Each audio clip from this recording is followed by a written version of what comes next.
പുത്രനും പരിശുദ്ധ റൂഹായിക്കും സ്തുതി, ആദ്യം മുതൽ എന്നേക്കും തന്നെയാണ്. ആമേൻ. ദ ട്രൂ ഓഫ് ഫെയ്ത്തിലേക്ക് എല്ലാവർക്കും ആത്മാർത്ഥമായ സ്വാഗതം. ഞാൻ യാക്കോബായ സയോലെ അകപ്പുറം ഇടവേരിയിട്ടു കാലുക്കൽ കവർപ്പിച്ചു. വിശുദ്ധ മദ്ബഹ ശുശ്രൂഷകർക്കുള്ള 12ാമത്തെ ക്ലാസ് ഇന്ന് ആരംഭിക്കുകയാണ്. ഇനി 2-3 ക്ലാസ്സുകളേ ഉണ്ടാവുള്ളൂ. ഒരുപാട് നീട്ടിക്കൊണ്ട് പോകണില്ല. കാരണം ഞാൻ ഇതേവരെ പറയുന്ന വിശുദ്ധ കുർബാനയെ അല്പം മനസ്സിലാക്കാൻ വേണ്ടിയിട്ടും അതിൻ്റെ കൂടെ ശുശ്രൂഷകർക്കുള്ള ഉത്തരവാദിത്വവും കടമയും പറ്റിയൊക്കെ പറഞ്ഞുകൊണ്ട് അങ്ങനെ പറഞ്ഞാൽ ഇതങ്ങ് അവസാനിക്കില്ല. പലർക്കത് നീരസമായിട്ട് തോന്നും. അതുകൊണ്ട് ഞാനിപ്പോൾ 1-2-3 ക്ലാസ് കൊണ്ട് ഇത് അവസാനിപ്പിക്കുകയാണ്. അപ്പോൾ ഇപ്പോൾ കുർബാനയെ പറ്റിയൊന്നും അല്ല പറയുന്നത്, നിങ്ങൾ ചെയ്യേണ്ട കാര്യങ്ങൾ ഞാൻ ഇപ്പോൾ പറയാൻ പോകുന്നത്. വിശുദ്ധ കുർബാനയിൽ ഒരു ധൂപം മാത്രം നിന്നിടത്ത് നിന്ന് തന്നെ വീശണം. ത്രോണോസിലോ അല്ലെങ്കിൽ തെക്കോ വടക്കോ ആളുടെ ഭാഗത്തേക്കൊന്നും വീശേണ്ട കാര്യമില്ല. അതെപ്പോഴാണ് ഞാൻ വരുന്നതുവരെ എൻ്റെ ഓർമ്മയ്ക്ക് വേണ്ടി ഇപ്രകാരം നിങ്ങൾ ചെയ്യണമെന്ന് പറഞ്ഞുകൊണ്ട് കർത്താവ് തന്നെ ശിഷ്യന്മാരെ ഈ പരിശുദ്ധ കുർബാനയെ പരമേൽപ്പിച്ചു. ദാമോദോസോനോ എന്ന് പറയുമ്പോൾ ശുശ്രൂഷക്കാരൻ ധൂപക്കുറ്റി ഇടണമെന്ന് അച്ഛൻ്റെ അടുത്തേലിടണം. അച്ഛനാല് ധൂപക്കുറ്റി ഇട്ട് കൈമുഖത്ത് വരും. അപ്പോൾ ആ പഴയ സ്ഥാനത്ത് നിന്ന് തന്നെ അത് വീശിയാൽ മതി. അതിൻ്റെ അർത്ഥം എന്ന് പറയണം. അപ്പം എങ്ങനെ അപ്പം ധൂപം ഇടണമെന്ന് വെച്ച് കഴിഞ്ഞാൽ കർത്താവിൻ്റെ 2ാമത്തെ വരവിനെയാണ് സൂചിപ്പിക്കുന്നത്. വാനമേഘങ്ങളിലാണ് കർത്താവ് ആഗതനാകുന്നത്. അപ്പോൾ ഈ ധൂപം മേഘത്തെ സൂചിപ്പിക്കുന്നുണ്ട്. ആ മേഘത്തിലാണ് അവൻ എഴുന്നള്ളി വരുന്നത്. കൊണ്ട് ധൂപം മേഘത്തെയാണ് സൂചിപ്പിക്കുന്നത്. അതുകൊണ്ടാണ് അപ്പോൾ ധൂപം വയ്ക്കുന്നത്. ഇനി പള്ളി അകത്ത് അല്ലെങ്കിൽ മദ്ബഹായ്ക്കകത്ത് പ്രദക്ഷിണം ഉണ്ടാവും. 4 വശത്തും സ്ലീവ വാഴ്ത്തലുണ്ടാവും. അപ്പോൾ എങ്ങനെയാണ് ധൂപം വീശേണ്ടതെന്നുള്ളത്. അപ്പോൾ ധൂപക്കുറ്റിയിൽ കുത്തിരിക്ക് ഇടിക്കുകയാണ്. അച്ഛൻ ഹൗദ് പാലാഹ എന്ന് പറഞ്ഞ കിഴക്കോട്ട് തിരിഞ്ഞു നിന്ന് വാഴ്ത്തുമ്പോൾ ശുശ്രൂഷക്കാരൻ അച്ഛൻ്റെ പുറയിൽ നിന്ന് വീശിയാൽ മതി. തീരെ അടുത്തേക്കുണ്ട് അല്പാകലം മാറിയുന്ന ധൂപം വീശി കൊടുത്താൽ മതി. പിന്നെ അച്ഛൻ പടിഞ്ഞാട്ട് തിരിഞ്ഞാണ് പിന്നത്തെ പ്രാർത്ഥന അല്ലെങ്കിൽ വാഴ്ത്തൽ. അവിടെ ശുശ്രൂഷക്കാരൻ ഒരു പടി താഴെ ഇറങ്ങി നിന്ന് അച്ഛൻ്റെ മുഖത്ത് നോക്കി അച്ഛന് ആ വീശണം. കാരണം അത് സ്ലീവായ വീശുന്നു. ഇനി തെക്കോട്ട് തിരിഞ്ഞെന്ന് അച്ഛൻ വീശുമ്പോഴും ശുശ്രൂഷക്കാരൻ വടക്കോട്ട് തിരിഞ്ഞു നിന്ന് അച്ഛൻ്റെ മുഖത്ത് നോക്കി അല്ലെങ്കിൽ സ്ലീവായി നോക്കി വീശണം. അച്ഛൻ തെക്കോട്ട് തിരിഞ്ഞു നിന്ന് വീശുമ്പോൾ ശുശ്രൂഷക്കാരൻ വടക്കോട്ട് തിരിഞ്ഞു നിന്ന് അച്ഛൻ്റെ മുഖത്ത് നോക്കി അല്ലെങ്കിൽ സ്ലീവായി നോക്കി വീശണം. കാര്യം പ്രത്യേകം ശ്രദ്ധിക്കുക. ഇനി തുബ്ദേൻ തുടങ്ങുന്നതിന് മുമ്പ് വടക്ക് വശത്തെ ത്രോണോസിൽ 3 പ്രാവശ്യം വീശി മുത്തിയതിന് ശേഷം ധൂപക്കുറ്റി കൊണ്ടുപോയി വയ്ക്കാം. ധൂപക്കുറ്റി കൊണ്ടുപോയി വയ്ക്കുമ്പോൾ തിരുമേനിമാർ ആരെങ്കിലും ഉണ്ടെങ്കിൽ അവരുടെ കൈമുത്തിയിട്ട് വയ്ക്കാവും. ചിലർ അപ്പം അച്ഛൻ വാഴ്ത്തിയതിന് ശേഷം അപ്പം തന്നെ ത്രോണോസ് കുത്തി ധൂപക്കുറ്റി കൊണ്ടുവയ്ക്കാൻ നോക്കും. അത് ശരിയാൻ പാടില്ല. അപ്പോൾ മീഞ്ഞ് വാഴ്ത്തുമ്പോൾ ഈ ധൂപക്കുറ്റി അവിടെ മസ്റ്റാണ്. അത് വേണം. അവിടെ ആ വിശുദ്ധീകരിക്കുന്ന പുകയാണത്. അപ്പം അത് ജനം പ്രാർത്ഥിച്ചുകൊണ്ട് കാണത് നോക്കി അവരുടെ പ്രാർത്ഥന ഉയരണം. അച്ഛൻ്റെ പ്രാർത്ഥന ഉയരണം. കർത്താവാണ് വാഴ്ത്തുന്നത് എങ്കിലും പട്ടക്കാരിൽ കൂടിയാണ് കർത്താവ് വാഴ്ത്തുന്നത്. ഈ ശരീരം നമ്മുടെ കർത്താവായ യേശുമിശിഹായുടെ തിരുശരീരമായി തീരട്ടെ, അല്ലെങ്കിൽ പൂർത്തീകരിക്കപ്പെടുമാറാകട്ടെ എന്നൊക്കെ പറയുമ്പോൾ ഇതെല്ലാം കഴിഞ്ഞിട്ട് അപ്പോൾ വീഞ്ഞു വാഴ്ത്തി ഞാൻ പറഞ്ഞു. പിന്നെ ഞാനിപ്പോൾ ഈ പറഞ്ഞ വാഴ്ത്തലെന്താണെന്നറിയോ? പരിശുദ്ധരാണെങ്കിൽ ഒന്നെങ്കിൽ അപ്പത്തെ നമ്മുടെ ദൈവമായ കർത്താവിൻ്റെ തിരുശരീരമാക്കി പൂർത്തീകരിക്കുമാറാകട്ടെ എന്ന് പറഞ്ഞു കഴിയുമ്പോഴേക്കും ധൂപക്കുറ്റി വയ്ക്കാൻ പോരുത്. ഗാസായിലെ ആവസിപ്പും പൂർത്തീകരിച്ചിട്ട് മാത്രമേ ധൂപകുറ്റിയുടെ കൊണ്ടുവയ്ക്കുവാനായിട്ട് പാടുള്ളൂ. ധൃതി പിടിക്കണ്ട. ആദ്യത്തെ തുബ്ദാൻ ഈ ശുശ്രൂഷക്കാരൻ തന്നെ വായിക്കണം. കുർബാനയ്ക്ക് കൊടുത്ത ആൾ വായിക്കണം. നേരത്തെ എടുത്ത് വയ്ക്കുക, അല്ലെങ്കിൽ വേറെ ആരെങ്കിലും അത് എടുത്ത് കൈ തന്നോളൂ. ഒരിക്കലും സമയം പോവില്ല. സമയം ഉണ്ടാവുമല്ലോ എന്ന് വിചാരിച്ച് ധൃതി അടിച്ച് ഒന്നും ചെയ്യരുത്. പിന്നെ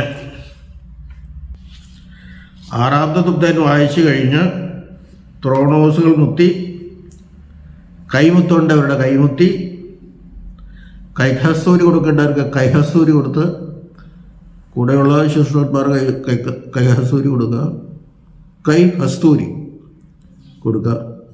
തിരുമേനിമാരുടെ കൈ മുത്തുക. അച്ഛന്മാരുടെ കൈ മുത്താൻ കുഴപ്പമൊന്നുമില്ല.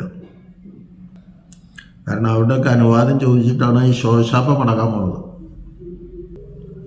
ഇവിടെ ചിലർ ജനത്തോട് ശുഭക്കോന ചോദിക്കും, അങ്ങനെ കൈ വളർത്തി പിടിച്ചു കഴിയും. അത് പാടില്ല. ശുഭക്കോനോ ചോദിക്കാൻ പട്ടക്കാരന് മാത്രമേ അധികാരമുള്ളൂ. ശുശ്രൂഷകന്മാർക്ക് ശുഭക്കോനോ ചോദിക്കാൻ അധികാരമില്ല. ശുഭക്കോനോ ചോദിച്ചുകൊണ്ടിരിക്കുന്നത് ശോശാപ കന്യാമറിയാം അമ്മയെ സൂചിപ്പിക്കുന്നുണ്ടല്ലോ. അപ്പം കന്യാമറിയാം അമ്മയെ യോഹന്നാൻ സ്ലീഹ കൂട്ടിക്കൊണ്ടുപോയതിനോട് സൂചിപ്പിച്ച് യോഹന്നാൻ സ്ലീഹ എല്ലാവരോടും അനുവാദം ചോദിക്കുന്നു എന്നുള്ള അർത്ഥത്തിലാണ് ചില പള്ളികളിൽ ആദ്യമായി അങ്ങനെ ചെയ്തു വരുന്നത്. അത് വേണ്ടെന്നാണ് പിതാക്കന്മാർ പറയുന്നത്. കാരണം ഇത്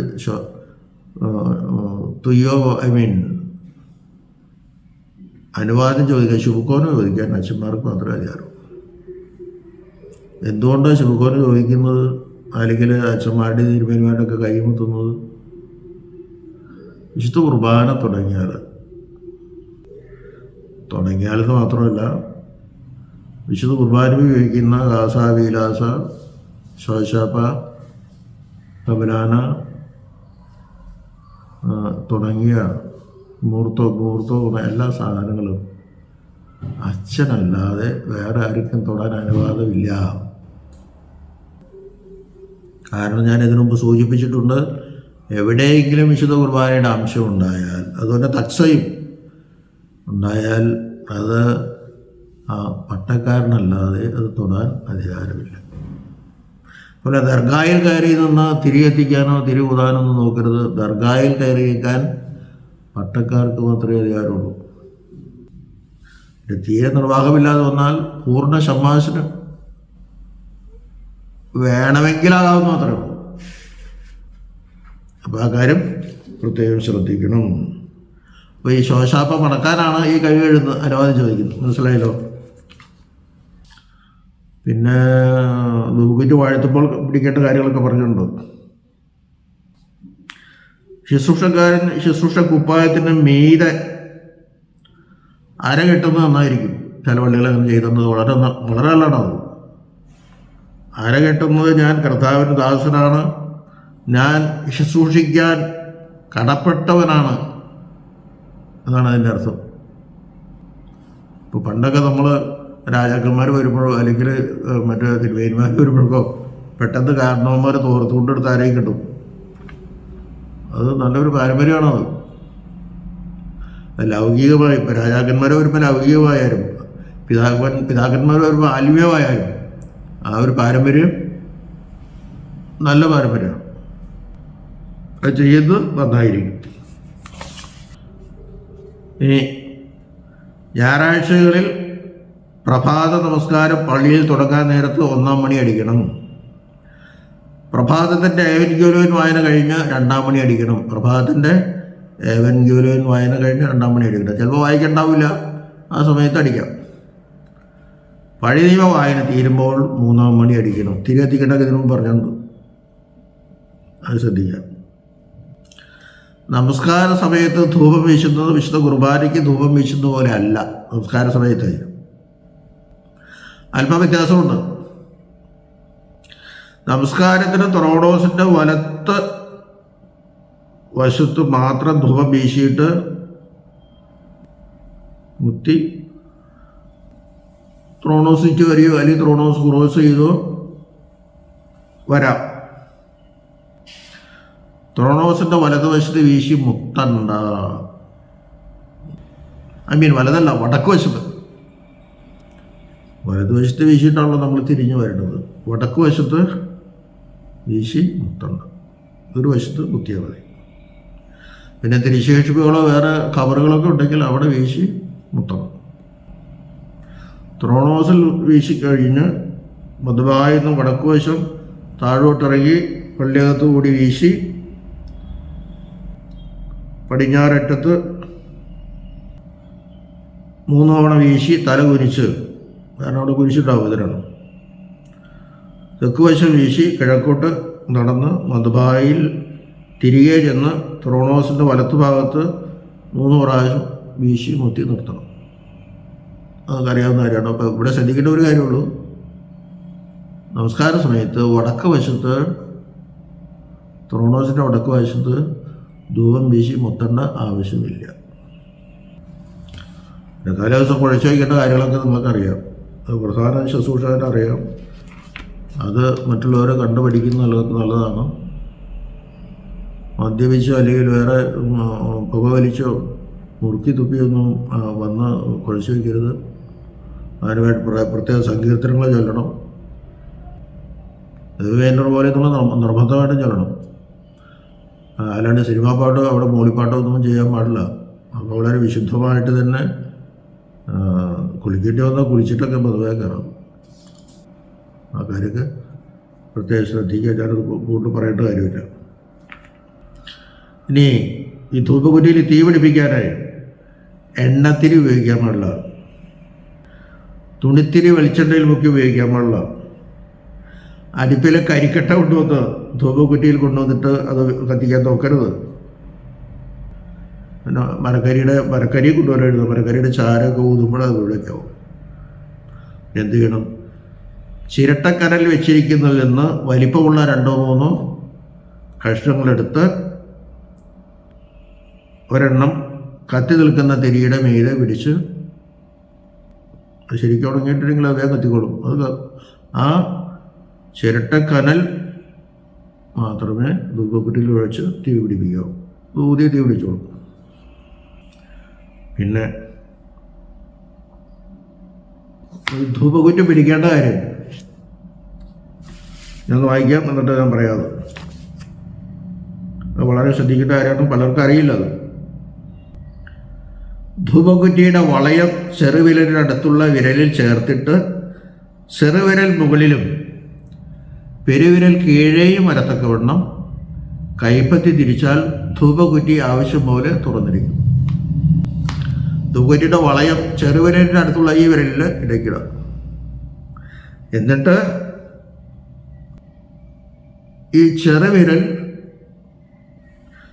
മുകളിലും ഇങ്ങനെ പൊക്കണം. ചൂണ്ടുവിരൽ താഴെയും വരത്തക്ക വിധം കൈപ്പത്തി തിരിച്ചു പിടിച്ചാൽ ധൂപക്കുറ്റിയുടെ ചങ്ങല പൊക്കാനും താത്താനും സാധിക്കും. അത് ശ്രദ്ധിക്കുക. അപ്പോൾ ചെറുവിരൽ മുകളിലും ചൂണ്ടുവിരൽ താഴെയും വരണം. ചൂണ്ടുവിരൽ ഞാൻ പറയുന്നത് പെരുവിരൽ. പിന്നെ ഇപ്പോൾ 2 വശത്ത് നിൽക്കുമ്പോൾ തിരിപിടിക്കുന്നവർ ഏകദേശം സമമായിട്ട് നിൽക്കണം. അവിടെ ഒരാൾ തിരിപിടിച്ചു കഴിഞ്ഞാൽ ഇവിടെ തിരിപിടിക്കാൻ അപ്പം തന്നെ തയ്യാറാകണം. അതുപോലെ തന്നെ മെഴുകുതിരികൾ ദുഗ്ധവായിക്കുന്ന സമയത്ത് വലിയ മറയിടുമ്പോഴാണ് നല്ലത്. ഏതെങ്കിലും തിരി കത്തി മെഴുകിങ്ങനെ ഒരുക്കിയൊക്കെ കൊണ്ടുണ്ടെങ്കിൽ ഈ വശത്ത് ഒരു ശുശ്രൂഷക്കാരൻ ചെയ്യണം, അപ്പോൾ തന്നെ മറുവശത്തുള്ള വേറെ ശുശ്രൂഷക്കാരൻ ചെയ്യണം. ആ തിരിയുടെ മെഴുകൊക്കെ ഈ കുർബാന തക്സയിൽ വീഴാതിരിക്കാൻ ശ്രദ്ധിക്കണം. അതൊക്കെ അലപ്പോഴാകട്ടെ വളരെ ശ്രദ്ധിച്ചൊക്കെ ചെയ്യണത്. അഗ്നിമയന്മാർ ആരെ നോക്കിൽ പ്രവേശിച്ചിരുന്നു, അവനെ മേശയിൽ അപ്പം വീഞ്ഞായ നാം കാണുന്നു. മാലാഖമാർ പോലും പേടിച്ചിട്ടാണ് ആ വിശുദ്ധ തൃത്വത്തിൻ്റെ ഒന്ന് നോക്കുന്നത്. അവർ കാണാൻ പറ്റില്ല. പണ്ടവർ ദഹിച്ചു അപ്പം അത്രമാത്രം പേടിയാണ്. ആ ദഹനമാണ്, ദഹിപ്പിക്കുന്ന സ്ഥലമാണ്. തീയല്ലോയും മദ്ബഹ എന്നാണ് നമ്മൾ പറയുന്നത്. അത് ശ്രദ്ധിക്കണമൊക്കെ. അലസമായിട്ടൊന്നും ചെയ്യരുത്, ഉത്തരവാദിത്തപ്പെട്ടതിൻ്റെ ചെയ്യണം. അപ്പോൾ സമയം വൈകാണ്. ഞാനിപ്പോൾ ഈ ക്ലാസ് ഒന്ന് ഇവിടെ നിർത്താൻ പോകണം. അപ്പോൾ തിരി പിടിക്കുന്നതും മർബഹസ പിടിക്കുന്നതും ഒരേ അകലത്തിലും രീതിയിലുമായിരിക്കണം. ഒരാൾ പൊക്കിയും ഒരാൾ താഴ്ത്തിയും പിടിക്കരുത്.